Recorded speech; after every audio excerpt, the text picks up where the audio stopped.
Well, after suffering the unimaginable, the Denver family is turning their personal loss into a community conversation about mental health on the CU Anschutz campus. Tarek Chakra and Elizabeth Metz lost their son Ryan to suicide after a lifelong struggle with obsessive compulsive disorder, or OCD. He was just 28 years old.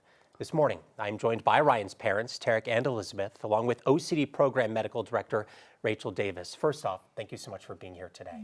Thank you. Thank you. Why don't we start by telling us a little bit about Ryan and ultimately about some of the struggles that he faced? Sure. Go ahead. Ryan was, as a child, a very happy, social, outgoing, curious child, and he went to Columbia University. So he was, during those years, we did not suspect OCD. He succeeded at whatever he did. He applied. Columbia was the only school he applied to, and he was accepted. Wow. He came home for Christmas. Well, then after Columbia, he went to work for a Fortune 500 company and rose in the ranks to product director.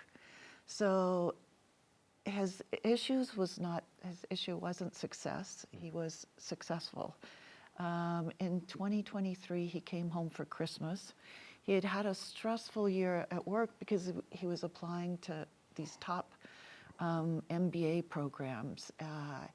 And he came home, and after Christmas, he started not sleeping. He was then diagnosed with OCD, which it was not what we would have thought of as OCD. It was this internal ruminations. And after that, things started, he became depressed, but things were starting to get better. So in 3.5 months is really when this all happened. Now looking back, we can see things, fear and anxiety that surfaced at different times, but it was episodic, not continuous. But he was accepted to Oxford and had planned on going to Oxford for an MBA program. Yeah, wow. Well, you're so brave for talking about this. And now you're hoping to share that conversation further. Could you tell us a little bit about what's happening now? Clearly, as you put it, I mean, what happened is the unthinkable. But we heard from friends and family that an event like this could be so shattering that sometimes it could even end relationships and be very dark that way. But from the moments we started feeling that we gained some clarity to engage, we knew that we needed to do something. We needed to respond. We needed to engage. And so that focus gave birth to the Ryyan Chakra Foundation. So we wanted to essentially honor his life, honor his struggle, and in so doing, do good in the world. Yeah, such a great mission. Let's bring in Dr. Davis. Here's some photos of Ryan now on our screen here. In addition to being a professor of psychiatry at CU Anschutz, you're also the medical director of the OCD program. I want to ask you, what are some common misunderstandings about OCD? I think it's something that we often talk about in children, but maybe there are some misunderstandings. Yeah, well, first I'll tell you what OCD is not. So it's not a quirky, funny trait like needing things in order or, needing things to be the same color. What OCD is, unfortunately, is a chronic and often disabling illness where people have obsessions, which are fears. And the fears are usually the most horrible, embarrassing, violent, gross, disgusting thing you can imagine.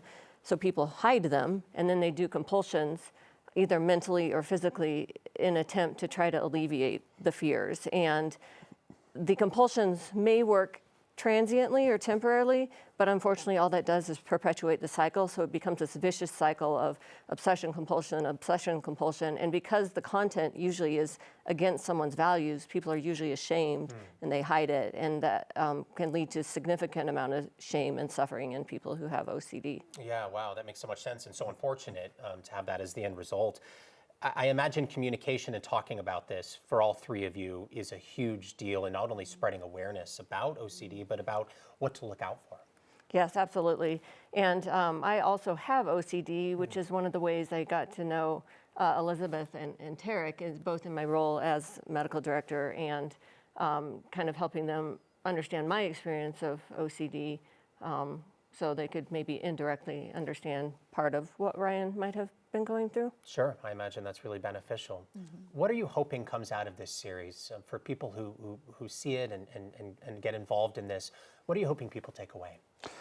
Well, to start with, I think it's been a wonderful event in our lives to have met Dr. Davis, really, because through her compassion, through her understanding, that relationship, that working relationship, and we hope ongoing relationship, essentially facilitated and gave birth to this idea of Love Anything, a photographic exhibition and speaker series.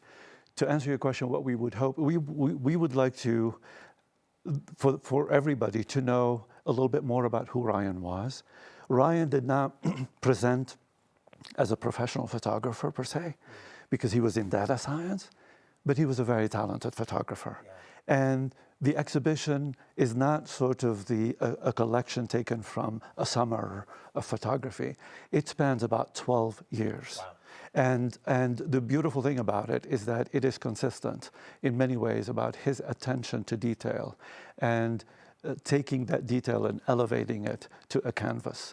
And it's very artistic that way.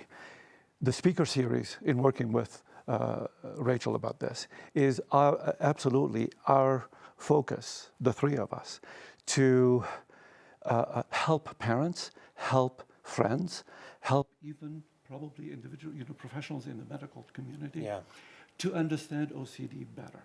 Because we will share with you right here, we were a tight family. We were a loving family. We were a family very capable of communicating.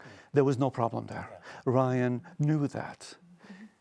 And he was an eloquent, thriving, successful young man, except when it came to his ability to share, to open up about his struggle to his parents and to close friends. That proved to be rather difficult.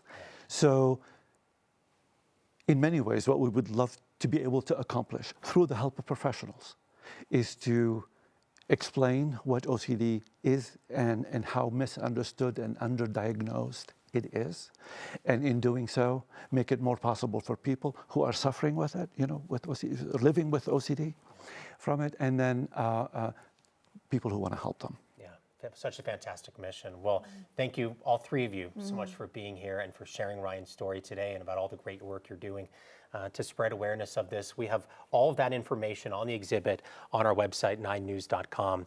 And we do want to remind people, anyone who is suffering and in need of help, there are ways to get in touch with professionals. You can contact the crisis text line by texting HOME to 741-741. And anyone experiencing an emergency should contact 911 or Suicide and Crisis Lifeline at 988. We'll be right back.